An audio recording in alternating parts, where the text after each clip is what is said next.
Hello everybody, Adam Steele here, and I hope you're doing marvellously well, as Warren would say. This is Behind Music Tech, and this episode of the podcast, I'm talking to Leigh Dovey, who is the CEO and main man at PJD Guitars. If you've not heard of PJD Guitars, you probably should check them out because they are now the largest guitar manufacturer in the UK.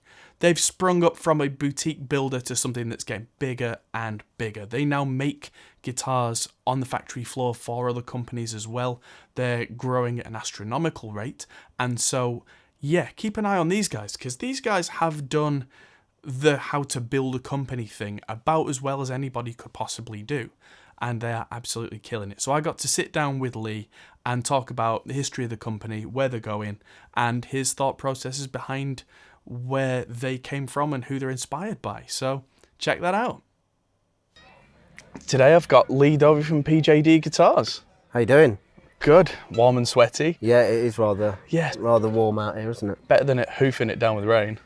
This is very true. Yeah. Jens, come on. Jens? Yeah, come on. Just give us a... Just bringing in a guitar stand because this is one of your guitar designs that you're holding, or were holding. Is that the St. John? That's the St. John, yeah. So the offset, obviously. Yeah. I mean, everyone's got to have an offset design. Absolutely. This is our most popular shape that we do. I think offset guitars are quite in fashion at the minute, aren't they? They very much seem to be. I went in a shop in Denmark Street a few months back. Hi, Henning. And there was a whole wall of just St. John's, pretty much. And it just looked spot on. Was that Regent Sound? I think it will be, yeah, they're great in there. Yeah. Really good shop. So these were 4 or 5 or something? In Denmark Street, 4 or 5 of them? Yeah, it's that's in my right. video. Oh, you were with me, yeah, that's right. So it was me, you and Mike. We went, I was in January then. Yeah, we went round a little tour of Denmark Street. And It's cool, Denmark Street, isn't it? Yeah. I mean, a lot of history there. Yeah. But It's wall to wall of guitars, and I don't know how you've done it, but they stood out. Thank you very much. The colour scheme, all that kind of stuff. I really like the way you've done it. Is it like sandblasted style with the grain? Yeah, it's kind of just our open grain finish. It's like our signature finish that we do on pretty much all of our guitars. For anyone listening to the audio version, Henning has currently stuck his face in front of the wide camera.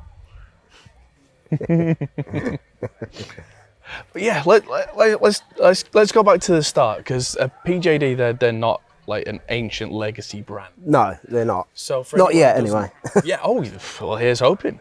Fingers crossed. So was it just a one-man operation originally? Pretty much, yeah. It was just me in a shed at the end of my mum's garden for about 10 years. And in a not very long space of time in the grand scheme of things, you've got massive factory, loads of staff. Yeah, it's kind of gone in the direction of being, massive now. You know, I didn't ever really imagine it getting as big as it has got, which is amazing, you know, but yeah, it's a totally different setup to just me on my to own. one guy and his Exactly. I mean, obviously you were doing something right with the guitars to begin with, but to make it go mad, what happened? What changed? So it was, I'd moved from London up to York and set up a small workshop there. Again, it was in a garage, bigger than the shed, but you know, nothing huge, not a factory. And it was again just me making guitars on my own. Got some better machinery, stuff like that, and did a few guitar shows, which was great. Did the London Guitar Show for the first year, and that was amazing. Got some really good feedback. And there was a local shop called Guitar Galleries that was based in Beverley, which is a little town just kind of in between York and Hull. And I approached them to see if they'd be interested in the guitars. Took them in and they said, yeah, we'll have them all, which was mind-blowing for me at the time because, you know, I'd only ever kind of sold one or two here and there because I wasn't doing it full time. So they had, 6, I think, which was amazing. I thought, wow, fantastic. Got a phone call probably less than a week later. Oh, we sold one. Can we have another one? Yeah, okay. Made him another one. Another phone call about a week later. We sold another one. I was thinking, no, surely not. Surely not. And this kept happening and happening for like months. And in the end, they were like, we want to stock your guitars exclusively for the first year, and if you do, we'll order 100 from you. And I was like, oh my god. Right. Thinking 100 guitars. For a one-man operation, that's not a small number. Yeah, they were like, can you do it? I was like, well, I'm gonna have to employ someone else and this, that and the other. So that's kind of where it took off, and they did incredibly well for the first year, and then second year I opened it up to other dealers around the UK, and then Germany and Europe, and it's kind of gone up and up and up from there, really. Right. I mean, at some point, it very much hit that curve where you definitely had to take more people on. Yeah. And I've met your partner in crime, Mike. He's quite the character. Absolutely, yeah. He's definitely got to have helped, because he's very good at convincing people Yes. that they are fantastic guitars, which they are. But when you're in a sea of guitars, Yeah. it does take that extra kind of, no, seriously, look at this. Yeah, Mike As a is, retailer yeah. as well. Yeah, I think Mike has certainly got a gift there with, getting across the message that what we're trying to do is, unique, and it's a small operation. It's all handcrafted. It's built in the UK. We only use the best parts, and yeah, Mike is an amazing salesman, and he's kind of like the business side of the operation, as is Mike's brother Matt. So those guys have pushed it in directions that I never thought possible, really. So yeah, it's amazing. It's a team effort. I wouldn't be where I am today without the people involved, of course. Makes a lot of sense. There's nobody I know, and this is probably a good thing to tell people at home, there's nobody I know who is massively successful as a one-man band, because you can't. There's not enough hours in the day. No. And nobody's got all the skill sets. Absolutely not. And so, yeah, if you're at a point where your business is doing okay, find someone who does the things you don't do.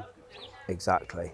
I think this kind of always stands out to me, that an interview I watched with Paul Reed Smith, and he says that I couldn't build a better guitar than my factory could now. Right. And that's how it should be. Yeah. They should be building better guitars, and that's kind of the direction I've pushed it in. I want the people that now build PJDs to build a better guitar than I ever could have done on my own, because you've got people that are, you've got a fretting department that they just fret. So guess what? They're going to be absolutely amazing at fretting. Right. Spray department, that's all they do. I met your spray Yeah, guy. Jason. Yeah, and he was incredible. Yeah, he's incredibly talented. Yeah, the kind of specialist where he gets up in the morning to go and spray. Yeah. And he was showing me different finishes where I was like, no one can do this. You're a genius. Yeah, that speaks volumes that people want to do that with you as well. Yeah, it's amazing. If I remember rightly, he was in a corporate world before that. He was, yeah. He worked for a big company doing like QC on, wind turbines. Yeah, yeah. They were spraying the wind turbine blades. I mean, you know how big one of those is. So it was all, I think he was QCing that side of things. So yeah, massively different from what he's doing now. Right. Yeah, we certainly put him through his paces with new finishes that I often say, Jason, can you do this? And I'll hand him a picture and he'll just go off and work out how to do it. But Awesome. yeah, he's amazing. And when I was there was one of the girls from the shop was apprenticing with him as well. Is that still a thing? Oh yeah, Tia. That's right. Yeah. So Tia started as she still is an apprentice, but It takes a long time. absolutely, it's not something that you can learn overnight. But I mean, she's doing finishes now that are incredible. And she's passionate about it, as is kind of everyone in there. But yeah, she's coming on leaps and bounds and doing amazing finishes all by herself now, which is fantastic to see. Yeah. I mean, this is the next thing about a kind of a small to medium business, I guess, is that you don't have 100 people in the spray department. No. If one person's off sick, Exactly. Yeah. same with any department, really, isn't it? That if Yeah. if there's a bottleneck somewhere, Yeah. I mean, do you ever find yourself back on the shop floor in the factory doing stuff? Yeah, on a daily basis. I mean, last week, for instance, we've got I don't know if you've seen them. We've got a limited run of Carey apprentices, which is a single pickup kind of nod to the Les Paul Junior kind of setup. So single pickup, slab body, but they're all aged and relicked. So last week I jumped on and aged and relicked 12 guitars, Right. which is cool. I enjoy doing it, But yeah, I always jump on stuff if I need to, CNC stuff or, maybe a bit in assembly or yeah. Well, that's great. That even though you're at the top, you're not afraid to go back down and do what you got to do. Absolutely. I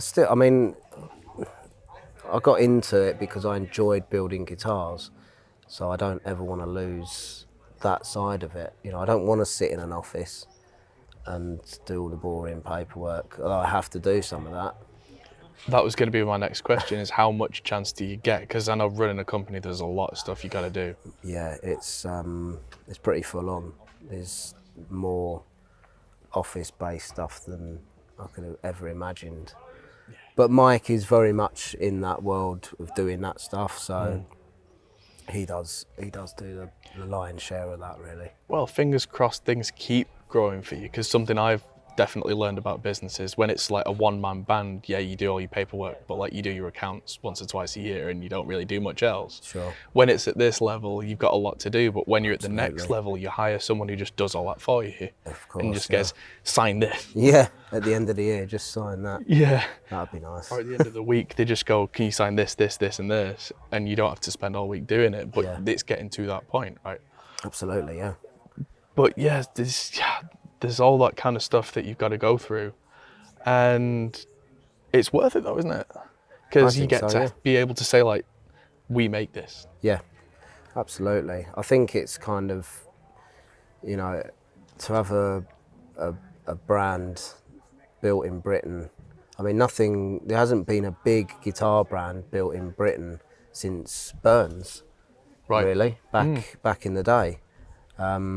And I think it's about time that there was a big company to sort of stand up against, Fender, Gibson, PRS, the big guys. Yeah. So that's kind of what we're trying to do, and making them accessible to everyone in terms of like price and stuff.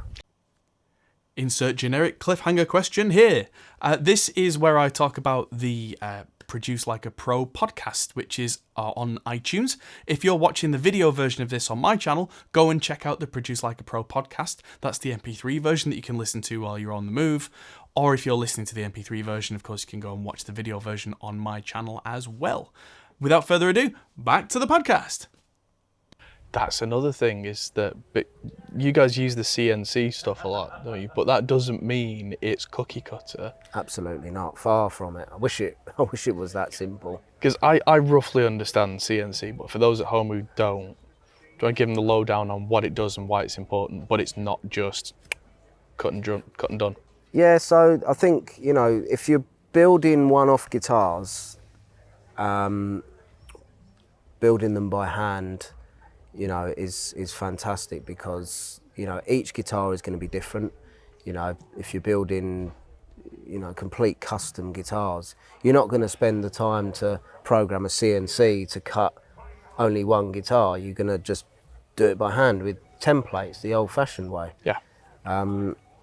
Or with a pin router or something. But because we build, I don't know, maybe we might build 35, 40 St. John's in a month. Right. They have to be consistent, and with the best will in the world, a machine is going to be more consistent than a than a human. Yes. Now, it doesn't mean to say that you can just throw a piece of wood on a machine, and you still have to be, still has to be carefully considered in terms of, what, selecting the wood, jointing the wood. There's not a machine that can do that for you. You still have to know, that piece of wood is okay to make a guitar body, and it's not got, defects or anything in it. Yeah, knots and voids and holes and stuff. Yeah. Exactly. So that's still there, that element.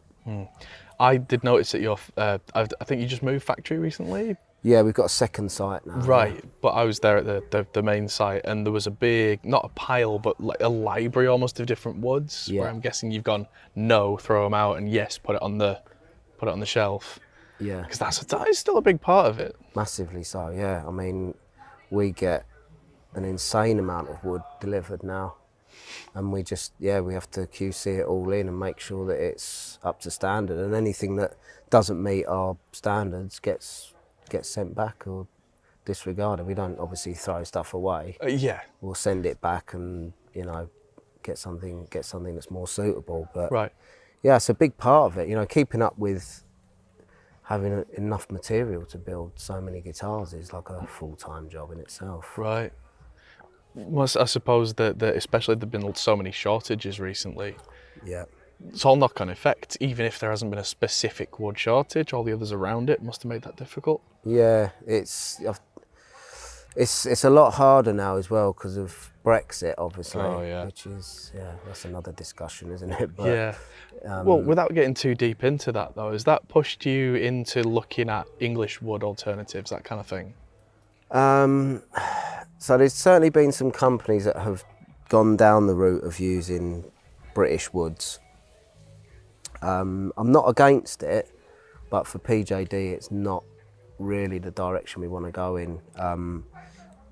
There's a reason why, maple and ash and stuff. I know you can get English ash, but you need the right kind of ash and the right kind of maple. Right. I think personally, and I think most guitarists are quite traditional in what they like.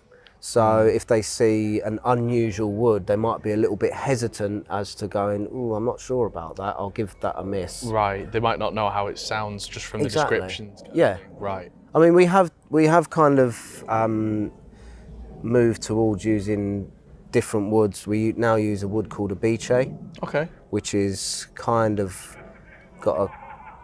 it's very, very lightweight, but you'd imagine it to sound quite bright, but it's actually a lot warmer. Okay. It's more of a mahogany kind of sort of sound toward. Right. It was actually a builder called Seth Backus who put me onto this wood. Right. And he's an incredible builder in his own right, and I thought, well, if he's using it and he's recommending it, then I'm going to give it a go. And I love the stuff. Right. It's very stable, sounds fantastic, and it finishes really nicely as well. So Right. yeah. Another one that I saw that you were messing around with, but is probably trickier, was Polonia.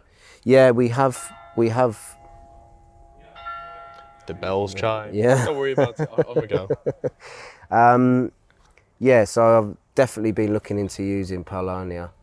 Haven't got it lined up for any builds at the minute, but it's definitely going to be something we're looking to using. Yeah, well, from what I gather, it's super light, but it can be a bit tricky to work with, so you need to find ways around that. So yeah, I can see why it wouldn't just go straight on the CNC machine. No, it'd be a kind of do some tests, do some prototypes, and see what we get with it. Really, I think. Yeah, I mean that's the kind of thing as well that you might do under a different brand, which brings me on to the question of all the brands that you've been, because you now do cream tea guitars, and I believe there's other stuff in the works which can't yet. So we do, cream tea guitars, and we also do Seth Backus guitars as well. And there's two more brands. Does he have like a hand-built range and then? Yeah, so Seth is a one-man band, and he builds beautiful guitars by hand in his workshop in in Cornwall, and we chatted for, you know, quite a few years, sort of, you know, exchanged messages and stuff, and he sort of approached me one day and said, would you be interested in building some production models for us?